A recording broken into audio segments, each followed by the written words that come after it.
नमस्कार, मैं कुमार चैतन्य योगाचार्य आपका स्वागत करता हूं। क्या आप वेदांती हैं?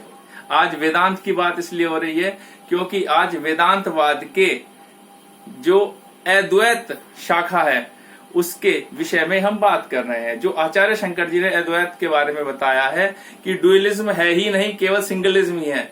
ना प्रकृति है ना जीव है, केवल एक ही है ब्रह्म, और उस ब्रह्म की ही माया से ये सब दृष्टिगोचर हो रहा है।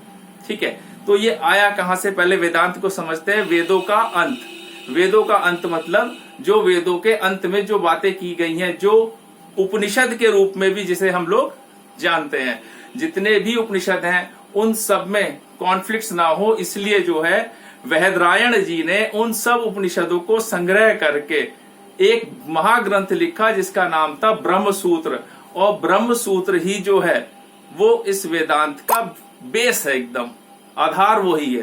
ठीक है, तो आचार्य शंकर जी जो शाखा को फॉलो कर रहे हैं वो है अद्वैतवाद। और अद्वैतवाद में इस जगत को लेके उन्होंने तीन मार्गों के बारे में बताया। एक है प्रतिभासित, जो स्वप्न और भ्रम से संबंधित है, जो सपने में देखा सत्य है ही नहीं।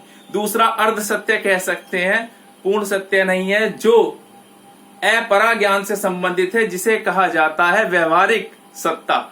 जो ये जगत है ये व्यवहारिक सत्ता है, पूर्ण सत्ता नहीं है। पूर्ण सत्ता कौन सी है? पूर्ण सत्ता है इस ब्रह्म की सत्ता। जो ब्रह्म ने जो है इस बनाया है इस पूरे संसार को, उसे बोला जाता है पार्थिव सत्ता।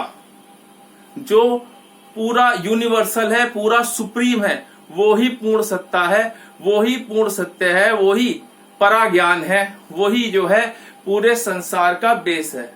ठीक है, तो ये बहुत अच्छा टॉपिक है। इसमें एक उदाहरण देके एक दो और मैं आपको समझाऊंगा। जैसे रात के समय में एक रस्सी जो है एक सर्प के रूप में प्रतिभासित होती है, लेकिन वास्तविक में वो क्या है? एक रस्सी ही है। ठीक है, उसी प्रकार से संसार को मान के चलते हैं। या एक और उदाहरण मैं आपको बहुत अच्छा बताता हूं। एक जादूगर एक सिक्के को अनेक रूपों में प्रतिभासित करता है या अनेक सिक्के करके दिखा देता है, उसमें परिवर्तित कर देता है, लेकिन वास्तव में वो एक ही सिक्का होता है।